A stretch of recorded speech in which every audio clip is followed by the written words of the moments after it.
Welcome back, everyone, to the deep dive. This is your shortcut to, well, getting really informed without all the extra noise. I'm Taylor. And I'm Alex. So really glad you're joining us. Our whole goal here is to make learning English feel, clear and friendly, especially for beginners. Absolutely. And today we're doing a deep dive specifically into Chapter 4 of the New York English course, second edition. That's the one. So we're taking your learning materials and just boiling them down to what really matters, the core ideas, so you don't feel overwhelmed. And we've built up a good foundation already in the last few deep dives. Chapter 1, that was all about the basic verb to be, right? Like, my name is Taylor, I am from, super basic introduction. Yeah, the essentials. Then Chapter 2, we looked at prepositions, remember, in, on, at, for talking about where things are.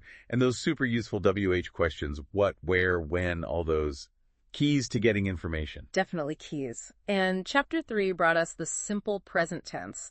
That's for your daily habits, your routines, like I drink coffee or she works, things you do regularly. And we also touched on object pronouns, me, him, her. Those little words help your sentences sound much more natural, like she helps him. Right. So today, Chapter 4, we're building on all that. The big focus. Asking yes-no questions. This is huge for actual conversations. It really is. We'll break down how to use both to be and then do or does to make these questions.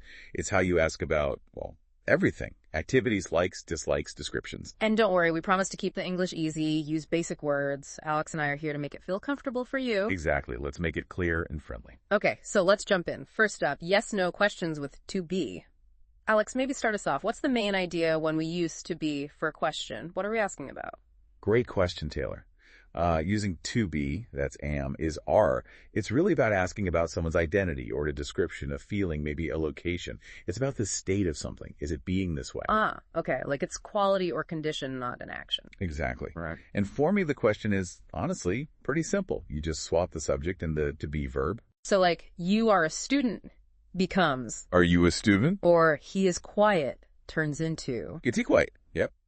The verb just jumps to the front. I like how you put that, it jumps to the front. And the answers are simple too, right? The short answers. Oh yeah, super simple and very common. For yes, it's yes I am, yes he is, yes they are. And for no, no I'm not, no he isn't, no they aren't. Quick and easy. Perfect for conversation.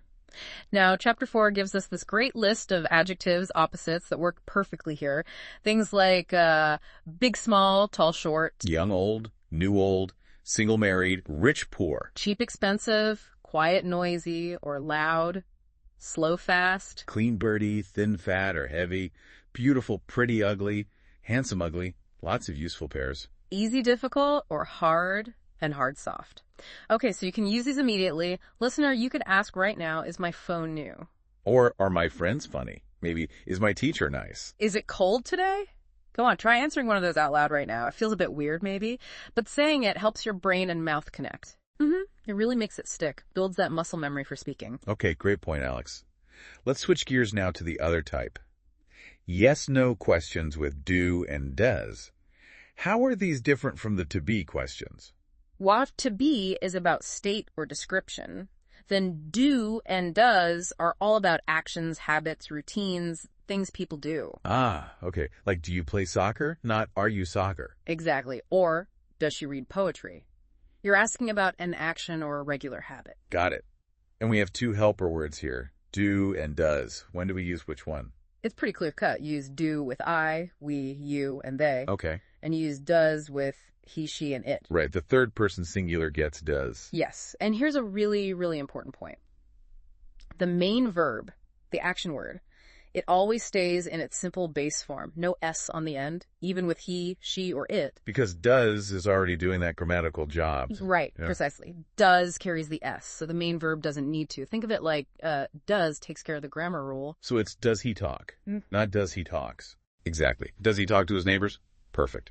That's a common mistake for learners, I think. But understanding the why helps a lot. And the short answers, similar idea. Yep, very similar. Yes, I do, or no, I don't. And for he, she, it, yes, she does, or no, she doesn't. Okay, so mastering these dodos questions lets you ask about routines, preferences, what people like doing. You like dancing? Does your brother wake up early? It just opens up way more topics for conversation. All right, listener, let's mix them up. Try answering these out loud. Remember, practice out loud. Okay. Are you interested in sports? Do you have a pet? Is it hot today? Does your friend like pizza? Say the answers. That repetition really helps cement it in your mind. Definitely. Okay, so now let's see how all this works in, real situations. Chapter 4 has these reading comprehension texts. The first one is Brianna and Pumpkin. Right. This one uses to be a lot for descriptions. It introduces Brianna, and she is tall, thin, and beautiful. She is young and easygoing, and she is active. And then there's Pumpkin, her cat. He is the opposite. He is very fat and lazy. He isn't very active. He likes to take naps and eat. Tuna is his favorite. See how it paints the picture. Yeah, it really does. It also describes Brianna as kind and patient, and her classroom is noisy and difficult to keep clean. But the classes are fun. It's like a model for how you can describe things using is and are. Exactly. It's showing you, not just telling you. Then the next text, Luck's routine. This one is perfect for seeing the simple present and dodos in action. He goes through his whole school week, Monday to Friday. He takes English and art classes. He thinks English is boring, but art is fun. It's all about his regular schedule and his opinions. Right. And it mentions his afternoon activities, like football practice and photography lessons, are very entertaining. What's great here, Taylor, is that you, the listener, can basically use this as a template. Swap out Luck's classes and activities for your own. That's a really practical application. Describe your schedule, your opinions on your classes, or your job, using the same structures. And that leads right into the "it's up to you" section of the book. It literally asks you, what's your routine like? Describe your everyday activities. It encourages you to make it personal. Yeah, personalize the language. That's key. And don't skip the say what and listening parts either. They help with pronunciation, like hearing the difference between similar sounds and understanding those quick, short answers we talked about. Super important for real conversation. Absolutely crucial. You need to understand and be understood. So let's wrap up what we've covered from Chapter 4. The main thing is learning to ask yes-no questions. Using both to be for descriptions, states, locations. And dodos for actions, habits, routines, preferences. These are fundamental tools for basic communication. They let you get answers and give answers about everyday stuff. Who people are, what they do, what they like. It makes your communication much clearer, much more confident. Okay, so here's a final challenge for you, listener, to really make this stick. Think about someone you know well, a friend, maybe a family member. Yeah, or even someone famous you find interesting. Good idea. Now, try to create, say, 3 to-be questions about them and 3 dodos questions. Like, is your friend interested in music? That's a to-be question.